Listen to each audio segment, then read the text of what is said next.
എന്താണ് നിങ്ങളുടെ daily routine? ഒരു ദിവസം വൈകുന്നേരം കിടക്കാൻ നേരത്തെ ചിന്തിക്കുന്നു, നാളെ രാവിലെ 5 മണിയാകുമ്പോൾ എഴുന്നേക്കണം, പഠിക്കണം, ഒരുപാട് കാര്യങ്ങൾ സെറ്റ് ചെയ്യണം, ഭയങ്കര ആത്മാർത്ഥമായി കിടന്നുറങ്ങുന്നു. രാവിലെ 5 മണിക്ക് ഉണരാനായിട്ട് അലാം കേൾക്കുന്നു. അലാം കേൾക്കുമ്പോൾ ഫോൺ നോക്കുന്നു, അലാം ഓഫ് ചെയ്യുന്നു, വീണ്ടും കിടന്നുറങ്ങുന്നു, ഭയങ്കര ഇറിറ്റേറ്റഡ് ആയിട്ട് ഫീൽ ചെയ്യുന്നു. കുറച്ചുകൂടെ ഉറങ്ങാം, ഒരു അരമണിക്കൂർ, ഒരു 3/4 മണിക്കൂർ, 1 മണിക്കൂർ, അങ്ങനെ ഉറക്കം വീണ്ടും നീണ്ടൊരു 6 മണി 6:30 ആകുമ്പോഴത്തേക്ക് എഴുന്നേക്കുന്നു. ആ ഒരു രാവിലെ എഴുന്നേക്കാൻ പറ്റാത്തതിൻ്റെ റിഗ്രറ്റ് ഉണ്ടായിരിക്കാം, എന്നാലും കുറച്ചുകൂടെ കഴിഞ്ഞിട്ട് പഠിക്കാമെന്ന് വിചാരിക്കുകയാണ്. അലക്ഷ്യമായ മോർണിംഗ് റുട്ടീൻ. ദെൻ ജസ്റ്റ് ഒന്ന് പുറത്തേക്കൊക്കെ പോകുന്നു, അല്ലെങ്കിൽ ഗെയിം കളിക്കുന്നു, വീണ്ടും കൂട്ടുകാരോടൊത്ത് ഒരു മൂവി കാണാനായിട്ട് പോകുന്നു, പുറത്തേക്ക് പോകുന്നു. അങ്ങനെ മെസ്സായി വൈകുന്നേരം ആകുമ്പോഴത്തേക്കും ഒരു അലങ്കോലപ്പെട്ട ദിവസത്തിലൂടെ നിങ്ങൾ കടന്നു പോകും. പ്രൊഡക്റ്റീവായി എക്സാമിനെ ബന്ധപ്പെട്ട് നോക്കുമ്പോൾ ഒരു ദിവസം പോലും അല്ലെങ്കിൽ ഒരു നിമിഷം പോലും നന്നായി പ്രിപ്പയർ ചെയ്തു എന്ന് നിങ്ങൾക്ക് തോന്നുന്നില്ല. യെസ്, ഇതാണ് നിങ്ങളുടെ പലരുടെയും ഇപ്പോഴത്തെ ഡെയിലി റുട്ടീൻ. ഇതുകൊണ്ടാണ് നിങ്ങൾ കേരള PSC എക്സാമിനേഷൻ ക്രാക്ക് ചെയ്യാനായിട്ട് ഉദ്ദേശിക്കുന്നതെങ്കിൽ അത് ഒരിക്കലും സാധ്യമാകാൻ പോകാത്തൊരു സ്വപ്നമായി തന്നെ നിലനിൽക്കും. പിന്നെ എന്താണ് നിങ്ങൾക്കൊരു ഡെയിലി റുട്ടീൻ ഒരു PSC ആസ്പിറൻറ്റിനെ സംബന്ധിച്ചിടത്തോളം ഉണ്ടാവേണ്ടത്? ഞാനൊരു 10 മണിക്കൂറിൻ്റെ റുട്ടീൻ പറഞ്ഞുതരാം. പക്ഷേ ഈ റുട്ടീനിലേക്ക് നിങ്ങൾ എത്തുന്നതിന് മുൻപ് 3 കാര്യങ്ങൾ, 3 പ്രിൻസിപ്പിൾസ് നിങ്ങൾ നിർബന്ധമായും മനസ്സിലാക്കിയിരിക്കണം. അതായത് നിങ്ങൾ ഉണ്ടാക്കേണ്ടത് സിസ്റ്റംസ് ആണ്. ഒരു സിസ്റ്റം ഉണ്ടാക്കിയാൽ മാത്രമേ നിങ്ങൾക്ക് ആ സിസ്റ്റത്തെ ഫോളോ ചെയ്ത് പോകാനായിട്ട് പറ്റുള്ളൂ.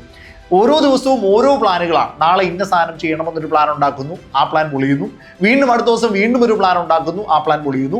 അതിൻ്റെ അടുത്ത ദിവസം ദെൻ ഡിഫറൻ്റ് ആയിട്ടുള്ള ഒരു പ്ലാൻ ഉണ്ടാക്കുന്നു, അതും പൊളിയുന്നു. അതായത് ഒരു കൃത്യമായിട്ടുള്ള പാത്ത് ഫോളോ ചെയ്യാനായിട്ട് നിങ്ങൾ കഴിയില്ല.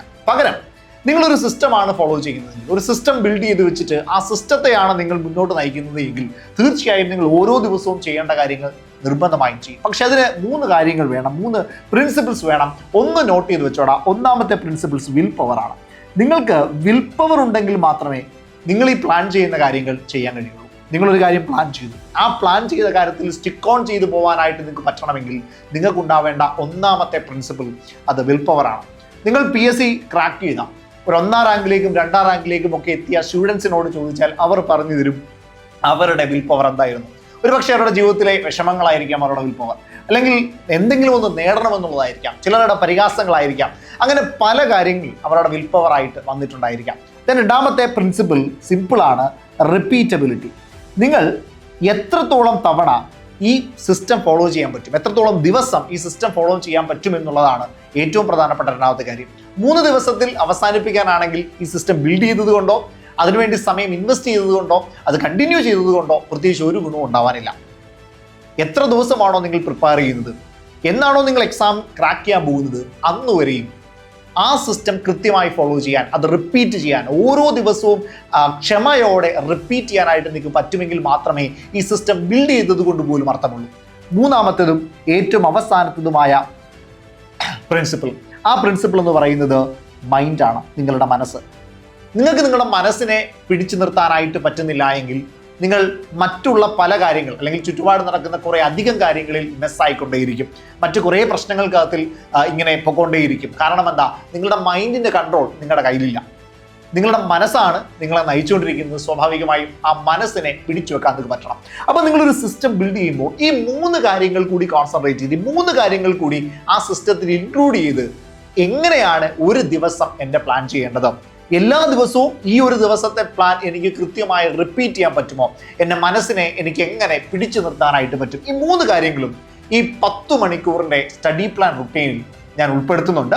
നമുക്ക് നേരെ ആ റുട്ടീനിലേക്ക് പോവാം. ശ്രദ്ധിച്ച് വ്യക്തമായി ഈ റുട്ടീൻ കേൾക്കുക, അതനുസരിച്ച് നിങ്ങളുടെ ജീവിതത്തോട് അനുരൂപപ്പെടുത്തി അതിനെ ഒന്ന് മാറ്റി പ്രാവർത്തികമാക്കാൻ കൂടി ശ്രമിക്കാം. ഒരുപാട് മാറ്റമുണ്ടാകും.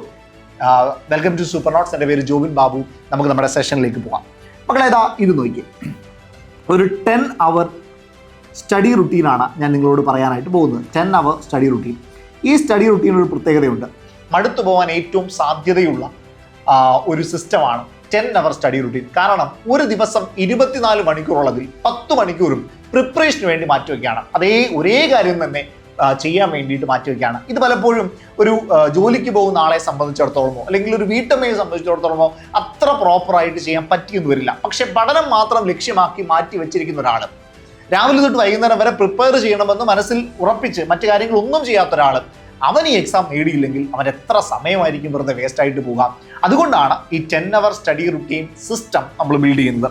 ഈ 10 അവറിൽ പല കാര്യങ്ങളിലൂടെ നമ്മൾ കടന്നു പോകും. നിങ്ങൾ സ്പിരിച്വലി ഡെവലപ്പ് ആവേണ്ടതായിട്ടുണ്ട്, നിങ്ങൾ മെൻ്റലി ഡെവലപ്പ് ആവേണ്ടതായിട്ടുണ്ട്, നിങ്ങൾ കോൺഫിഡൻസ് ബൂസ്റ്റ് ചെയ്യേണ്ടതായിട്ടുണ്ട്, നിങ്ങൾ പഠിക്കുന്ന കാര്യങ്ങളിൽ മടുപ്പ് തോന്നാത്തവരായി, പ്രൊക്രാസ്റ്റിനേറ്റ് ചെയ്യാത്തവരായി, നാളേക്ക് മാറ്റിവെക്കാത്തവരായിട്ട് മാറേണ്ടതുണ്ട്.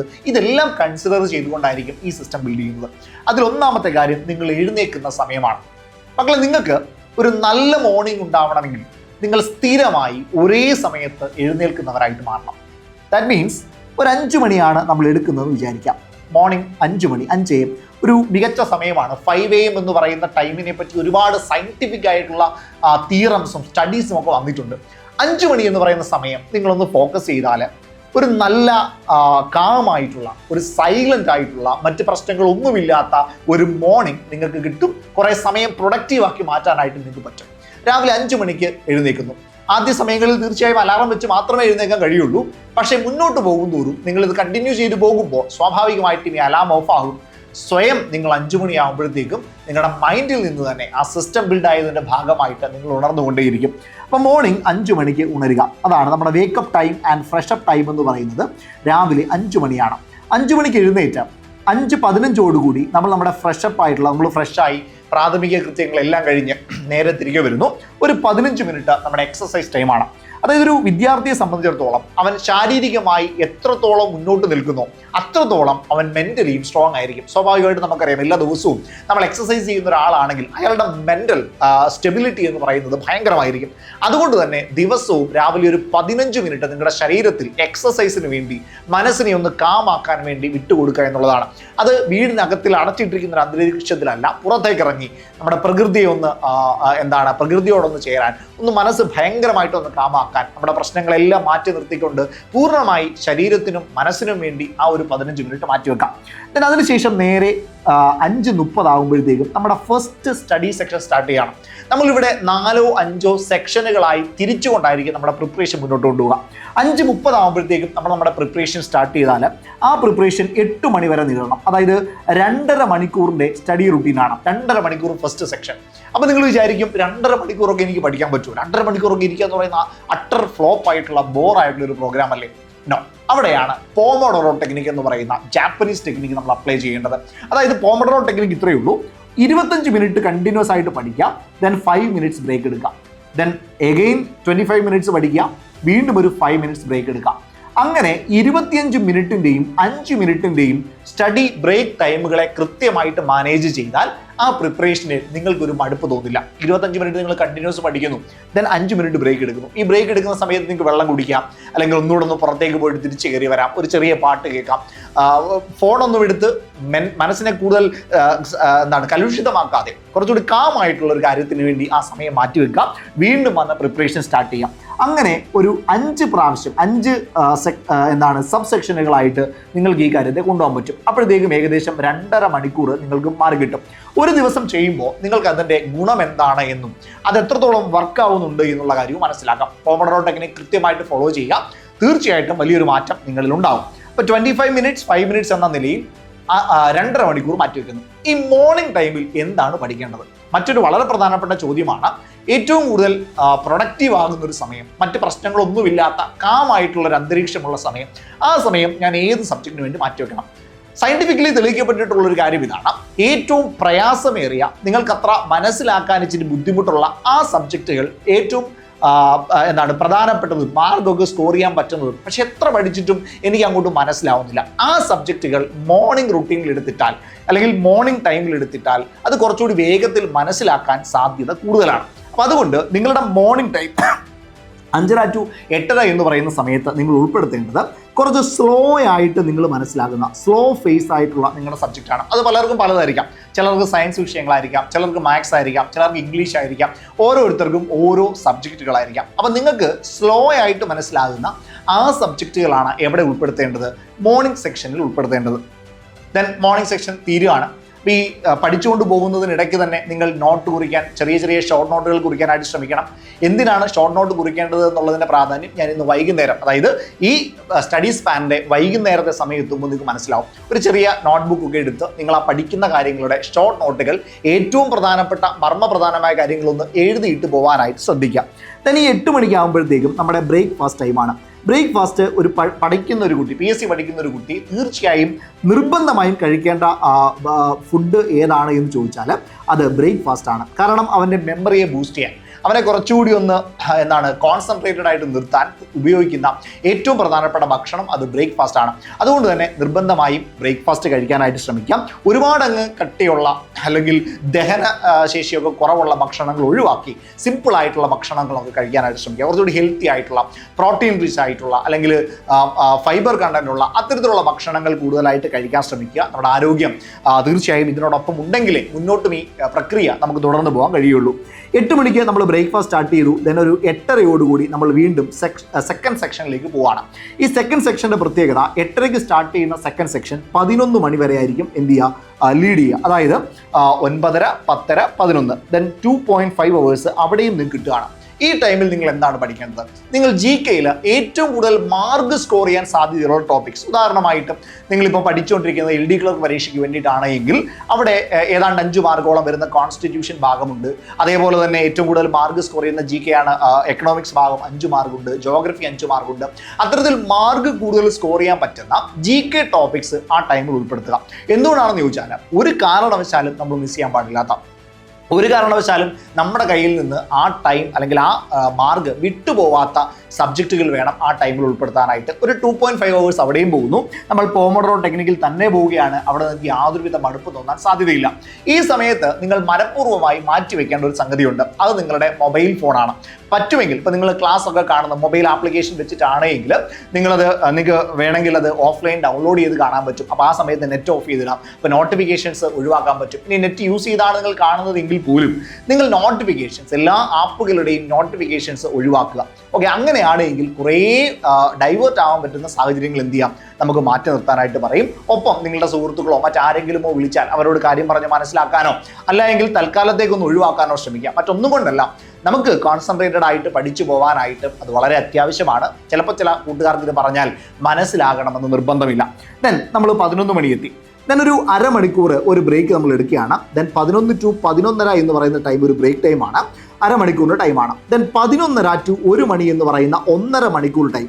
ഈ ടൈമിൽ നമ്മളൊരു എക്സാമാണ് ചെയ്ത് നോക്കാം. പറ്റിയാൽ നിങ്ങളൊരു ഫുൾ ലെന്ത് എക്സാമോ അല്ലെങ്കിൽ പല ടോപ്പിക്കുകളുടെ എക്സാംസോ ചെയ്യുക. 10 മാർക്കോ 20 മാർക്കോ വരുന്ന എക്സാമുകൾ ചെയ്ത് നോക്കുക. എന്തുകൊണ്ടാണെന്ന് ചോദിച്ചാൽ നിങ്ങൾ എത്രത്തോളം പഠിച്ചാലും നിങ്ങൾക്കത് റിയൽ അപ്ലൈ ചെയ്യേണ്ടത് MCQ ടൈപ്പിലുള്ള OMR എക്സാംസിലാണ്. പരീക്ഷാ ഹോളിൽ അങ്ങനെയാണ്. സ്വാഭാവികമായും നിങ്ങൾ ആ പരീക്ഷയോട് ഒന്ന് ചേർന്നിരിക്കുക എന്നുള്ളത് ഇമ്പോർട്ടൻ്റ് ആണ്. അപ്പോൾ നിങ്ങൾ ഈ പരീക്ഷ ചെയ്ത് നോക്കിയില്ല എങ്കിൽ അതിന് എത്രത്തോളം നിങ്ങൾക്ക് പെർഫോം ചെയ്യാൻ പറ്റും, എത്രത്തോളം നിങ്ങൾ മുന്നോട്ട് പോയിട്ടുണ്ട്, എത്രത്തോളം മാർക്ക് നിങ്ങൾക്ക് സ്കോർ ചെയ്യാൻ പറ്റും, ഇതൊന്നും നിങ്ങൾക്ക് മനസ്സിലാക്കാൻ കഴിയില്ല. അപ്പോൾ അതുകൊണ്ട് 11:30 to 1 മണി എന്ന് പറയുന്ന 1.5 മണിക്കൂർ സമയം എക്സാമിന് വേണ്ടി മാറ്റിവെക്കാം. അത് പക്കാ ഒരു PSC മോഡലിൽ നിങ്ങൾ പരീക്ഷ എഴുതും പോലെ തന്നെ എന്ത് ചെയ്യുക, ആ ടൈം മാറ്റിവെക്കാനായിട്ട് ശ്രമിക്കാം. ആ എക്സാം എഴുതുക, അതിൻ്റെ മാർക്ക് എടുക്കുക, ദെൻ അവിടെ കൊണ്ട് കഴിഞ്ഞു. നമ്മൾ ഇനി ഈ എക്സാം ഇപ്പോഴല്ല നോക്കാൻ പോകുന്നത്, നമുക്ക് ഈവനിങ് ടൈം അതിനുവേണ്ടി മാറ്റിവെക്കാം. തൽക്കാലം എക്സാം എഴുതുക മാത്രം ചെയ്യാം. അതിന് വേറൊരു ഉദ്ദേശം കൂടെയുണ്ട്. ഏതാണ്ട് നമ്മൾ പഠിച്ച് ഒരു 5 മണിക്കൂറോളം പ്രിപ്പറേഷൻ മുന്നോട്ട് പോയി ഭയങ്കരമായിട്ടുള്ളൊരു ക്ഷീണം തോന്നാവുന്ന ഒരു സമയമാണ്. ഈ സമയത്ത് പുതിയ കാര്യങ്ങൾ പഠിച്ചാൽ ഒരുപക്ഷെ നമ്മുടെ മെമ്മറിയിലേക്ക് കയറി എന്ന് വരില്ല. പകരം ഒരു എക്സാം ആണ് ചെയ്യുന്നത് എങ്കിൽ ഡിഫറെൻ്റ് ആയിട്ടുള്ള ആംഗിളിൽ, അതായത് ഇതുവരെ ചെയ്തുകൊണ്ടിരുന്ന ഒരു കാര്യം മാറി ഡിഫറെൻ്റ് ആയിട്ടൊരു ആംഗിൾ ഒരു കാര്യം ചെയ്യുകയാണ്. സ്വാഭാവികമായും കുറച്ചുകൂടി ബ്രെയിൻ ഒന്ന് ബൂസ്റ്റ് ആവും. ഒരു ഡിഫറെൻ്റ് കാര്യം ചെയ്യുന്നു എന്നുള്ള തീം ബ്രെയിന് അല്ലെങ്കിൽ ആ കോഡ് ബ്രെയിന് കിട്ടും. അപ്പോൾ കുറച്ചുകൂടി ഉന്മേഷത്തോടെ ആ കാര്യം ചെയ്തു തീർക്കാനായിട്ട് പറ്റും. ദെൻ 1 മണിയായി. 1 മണി to 1.5 ടൈം എന്ന് പറയുന്നത് ഭക്ഷണം കഴിക്കാനുള്ള സമയമാണ്. ദെൻ 1.5 to 2.5 എന്ന് പറയുന്ന സമയവും പ്രിപ്പറേഷന് വേണ്ടി മാറ്റി വെക്കാതിരിക്കുന്നതാണ് നല്ലത്.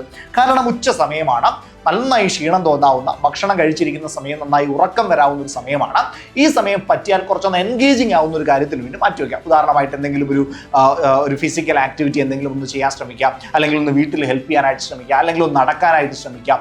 അത്തരത്തിൽ ഉറക്കം മാറ്റി നിർത്താനായിട്ട് സഹായിക്കുന്ന കുറച്ച് ഫിസിക്കൽ ആക്ടിവിറ്റി വരാൻ സാധ്യതയുള്ള എന്തെങ്കിലുമൊക്കെ ആക്ടിവിറ്റികളിൽ ഏർപ്പെടുന്നത് നമ്മൾ ഒന്നുകൂടി ഒന്ന് റിഫ്രഷ് ആവാൻ, ഒന്നുകൂടി ഒന്ന് മൂഡ് ചേഞ്ച് ചെയ്യാനായിട്ട് നല്ലതാണ്.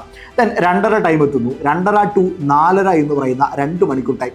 ഈ ടൈമാണ് നമ്മൾ ഇംഗ്ലീഷ് ആൻഡ് മാത്സ് ഈ 2 കാര്യങ്ങൾക്ക് വേണ്ടി മാറ്റിവെക്കാം. ഇംഗ്ലീഷിൻ്റെ ഗ്രാമർ ടോപ്പിക്സും മാത്സിൻ്റെ ടോപ്പിക്സും പഠിക്കാനായിട്ട് നമുക്ക് 2.5 to 4.5 സമയം മാറ്റിവെക്കാം. കുറച്ചുകൂടി ചെയ്ത് പഠിക്കേണ്ട കാര്യമാണ്. 2.5 സമയം വീണ്ടും ഉറക്കത്തിൻ്റെയൊക്കെ ഒരു പ്രശ്നം വരുന്ന സമയമാണ്, വെയിൽ കൂടുതലുള്ള സമയമാണ്. പക്ഷെ നമ്മൾ ചെയ്ത് പഠിക്കുന്നത് കൊണ്ട് തന്നെ അവിടെ നമ്മൾ കുറച്ചുകൂടി എൻഗേജ്ഡ് ആയിരിക്കും. അപ്പോൾ നമുക്ക് എന്ത് ചെയ്യത്തില്ല, അധികം അങ്ങോട്ട് മടുപ്പ് വരാതെ ആ കാര്യം കൊണ്ടുപോകാൻ പറ്റും. അതുകൊണ്ട് ഇംഗ്ലീഷ്, മാത്സ് എന്നീ 2 ടോപ്പിക്കുകൾ കൂടുതലായിട്ടും 2.5 to 4.5 ടൈമിൽ പ്രിപ്പയർ ചെയ്യാനായിട്ട് ശ്രമിക്കാം. 4.5 കഴിഞ്ഞാൽ വീണ്ടും ഒരു ചെറിയ ബ്രേക്ക് നമ്മൾ എടുക്കുന്നുണ്ട്.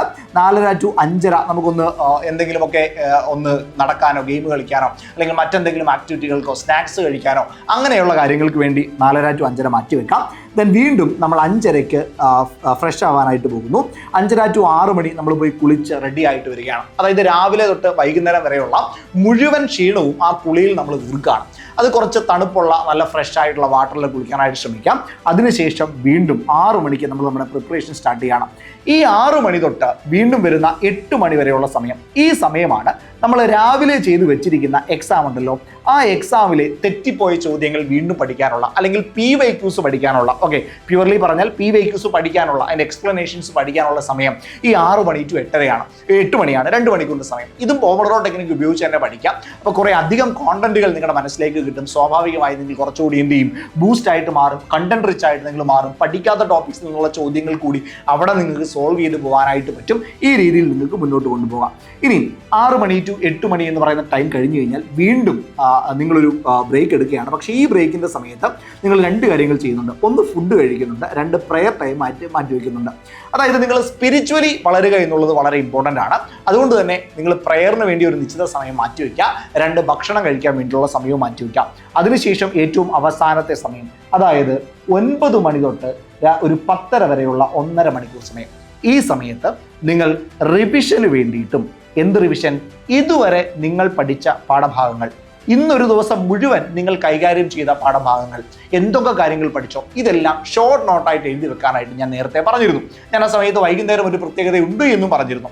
ആ ഷോർട്ട് നോട്ടായിട്ട് എഴുതി വെച്ചിരിക്കുന്ന മുഴുവൻ കാര്യങ്ങളും ഒന്ന് വായിച്ചു നോക്കുകയോ മെമ്മറിയിലേക്ക് കൊണ്ടുവരികയോ ആ പഠിച്ചതൊക്കെ തറവായിട്ടുണ്ടോ എന്ന് ഉറപ്പിക്കുകയോ ചെയ്യേണ്ട സമയമാണ് ഈ 9 മണി to 10:30 ടൈം. അതിനോടൊപ്പം തന്നെ നാളെ എന്താണ്, ടുമോറോ നമ്മൾ സെറ്റ് ചെയ്ത് വെച്ചിരിക്കുന്ന സിസ്റ്റത്തിൽ നാളെ എങ്ങനെയാണ്, ഏതൊക്കെ ടോപ്പിക്സ് ആണ് പഠിക്കേണ്ടത്, ഏതൊക്കെ സബ്ജക്ട്സ് ആണ് പഠിക്കേണ്ടതെന്ന് ഡിസൈഡ് ചെയ്യേണ്ടതും ഈ ടൈമിലാണ്. 10:30 ആകുമ്പോൾ ഭയങ്കര സാറ്റിസ്ഫാക്ഷനോടെ ഇന്ന് ഞാൻ കുറേ കാര്യങ്ങൾ പഠിച്ചു, കുറേ കാര്യങ്ങളിലൂടെ കടന്നുപോയി, എത്രയോ നല്ല നല്ല ടോപ്പിക്കുകൾ, പുതിയ ടോപ്പിക്കുകൾ എനിക്ക് പഠിക്കാൻ പറ്റി, പഠിച്ചതെല്ലാം വൈകുന്നേരം ആയപ്പോഴത്തേക്കും എൻ്റെ മെമ്മറിയിലുണ്ടെന്ന് എനിക്ക് ഉറപ്പുവരുത്താൻ പറ്റി എന്നുള്ള സാറ്റിസ്ഫാക്ഷനിൽ കിടന്നുറങ്ങാനായിട്ട് പറ്റും. ഉറക്കം വീണ്ടും 6.5 മണിക്കൂർ നീളും. അതായത് 10:30ക്ക് ഉറങ്ങാൻ കിടന്നാൽ നമ്മൾ വീണ്ടും രാവിലെ 5 മണിക്കാണ് ഉണരുക. 6.5 മണിക്കൂർ നല്ല സുന്ദരമായി ഉറങ്ങാൻ പറ്റും, ഒരു റിഗ്രറ്റും ഇല്ലാതെ, ഒരു ബുദ്ധിമുട്ടുമില്ലാതെ. എത്രയോ കാര്യങ്ങൾ പഠിച്ച് ആ പഠിച്ച കൃതാർത്ഥതയോടെ ഉറങ്ങാൻ പറ്റും. എത്ര മനോഹരമായ ഒരു ദിവസമാണല്ലേ.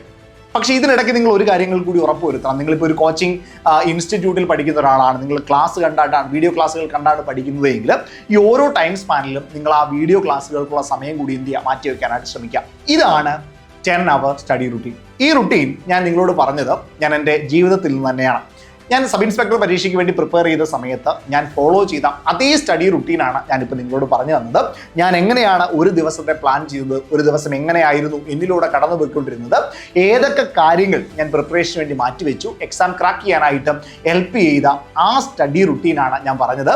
സ്വാഭാവികമായിട്ടും ഇത് ടെക്നിക്കലി ക്ലിയർഡ് ആയിട്ടുള്ള, സയൻറ്റിഫിക്കലി പ്രൂവൺ ആയിട്ടുള്ള ഒരു തിയറമാണ് എൻ്റെ ജീവിതം വെച്ചുകൊണ്ട്. അപ്പം ഞാൻ ഈ പറഞ്ഞ ഓരോ കാര്യങ്ങളിലും, ഓരോ പോയിന്റിലും എന്താണ് നിങ്ങൾ ചെയ്യേണ്ടത് എന്ന് പറയുന്നുണ്ട്. വ്യക്തികൾക്കനുസരിച്ച് ചിലപ്പോൾ ചില കാര്യങ്ങൾ മാറിയേക്കാം. പക്ഷെ കൃത്യമായി ഈ സിസ്റ്റം ഫോളോ ചെയ്യാൻ നിങ്ങൾക്ക് പറ്റിയാൽ 1 ദിവസമല്ല, 2 ദിവസമല്ല, 3 ദിവസമല്ല, ഓരോ ദിവസവും ഈ സിസ്റ്റം കൃത്യമായി നിങ്ങൾ ഫോളോ ചെയ്ത് പോവുകയാണ് എങ്കിൽ ഒരാഴ്ച കഴിയുമ്പോൾ തന്നെ നിങ്ങൾ നിങ്ങളുടെ റിസൾട്ട് കണ്ടു തുടങ്ങും. 1 മാസം കഴിയുമ്പോൾ നിങ്ങൾ കുറച്ചുകൂടി ബെറ്റർ ആവും. ഏതാണ്ട് നിങ്ങളൊരു 6 മാസത്തോളം എത്തുമ്പോൾ, നിങ്ങളുടെ പ്രിപ്പറേഷൻ്റെ 6 മാസത്തോളം എത്തുമ്പോൾ നിങ്ങൾ ഇന്നുവരെയും നിങ്ങളിൽ കാണാത്ത ആ തിളക്കം നിങ്ങൾ കണ്ടു തുടങ്ങും. നിങ്ങൾ നിങ്ങളുടെ ജീവിതം മാറ്റി തുടങ്ങിയിരിക്കും. തയ്യാറാണോ ട്രൈ ചെയ്യാൻ എന്നുള്ളതാണ് ചോദ്യം. ഇത് ഒരു ദിവസത്തേക്ക് വേണ്ടിയിട്ടല്ല, 2 ദിവസത്തേക്ക് വേണ്ടിയിട്ടല്ല, ഒരു പക്ഷേ ഈ ജോലി കിട്ടുന്നത് വരെ തുടരാൻ നിങ്ങൾ റെഡിയാണ്. കുറച്ച് കഷ്ടപ്പാടുള്ള പണിയാണ്, കുറച്ച് വേദനയുള്ള പണിയാണ്, വിജയിക്കണമെന്ന് മനസ്സുകൊണ്ട് ആഗ്രഹിക്കുന്നവർക്ക് മാത്രം പറ്റുന്ന പണിയാണ്. മനസ്സുകൊണ്ട് തയ്യാറെടുക്കുക, വിജയിക്കണമെന്നുള്ള ആഗ്രഹം മനസ്സിൽ കൊണ്ടുവരിക, ശക്തമായി പോരാടുക, ഈ സ്റ്റഡി റുട്ടീൻ ഫോളോ ചെയ്ത് മുന്നോട്ട് പോകുമ്പോൾ വിജയവും നിങ്ങളോടൊപ്പം നടക്കുന്നുണ്ട് എന്ന് ഉറപ്പുവരുത്തുക. ഇതിനിടയിൽ ഒരുപാട് നെഗറ്റീവുകൾ നിങ്ങൾ കേൾക്കും, ഒരുപാട് പ്രശ്നങ്ങൾ നിങ്ങൾ അഭിമുഖീകരിക്കേണ്ടി വരും. ചിലപ്പോൾ ഹെൽത്ത് ഇഷ്യൂസ് ആയിരിക്കാം, അല്ലെങ്കിൽ ഉറക്കത്തിൻ്റെ പ്രശ്നമായിരിക്കാം, ക്ഷീണമായിരിക്കാം, വീട്ടിലെ പ്രശ്നങ്ങളായിരിക്കാം, കൂട്ടുകാരുടെ പ്രശ്നങ്ങളായിരിക്കാം, ചിലപ്പോൾ പ്രണയിനിയുടെയോ പ്രണയിതാവിൻ്റെയോ ഒക്കെ പ്രശ്നങ്ങളായിരിക്കാം. അങ്ങനെ ഒരുപാട് പ്രശ്നങ്ങളെ നിങ്ങൾ അഭിമുഖീകരിക്കേണ്ടി വരും. ആ പ്രശ്നങ്ങളോടൊക്കെ നോ പറയാൻ എപ്പോഴാണോ നിങ്ങൾ പഠിക്കുന്നത് അപ്പോൾ മുതൽ നിങ്ങൾ വിജയത്തോട് അടുക്കുകയാണ്. ഒപ്പം ഈ സിസ്റ്റവും നിങ്ങൾ ബിൽഡ് ചെയ്യുക, വലിയ മാറ്റങ്ങൾ കാണാൻ പോവുകയാണ്. ആരെങ്കിലും ഈ ചാനൽ സബ്സ്ക്രൈബ് ചെയ്തിട്ടില്ല എങ്കിൽ തീർച്ചയായും സബ്സ്ക്രൈബ് ചെയ്യുക. ഇതേപോലെയുള്ള ഇൻട്രസ്റ്റിംഗ് ആയിട്ടുള്ള ഒരുപാട് മാറ്റം കൊണ്ടുവരേണ്ട വീഡിയോസ് ഈ ചാനലിലൂടെ നിങ്ങളിലേക്ക് എത്തും. ഒപ്പം നിങ്ങളുടെ സുഹൃത്തുക്കളിലേക്കും കൂടി വീഡിയോ ഷെയർ ചെയ്തെത്തിക്കാനായിട്ട് ശ്രമിക്കുക. Thank you so much. Jobin Babu.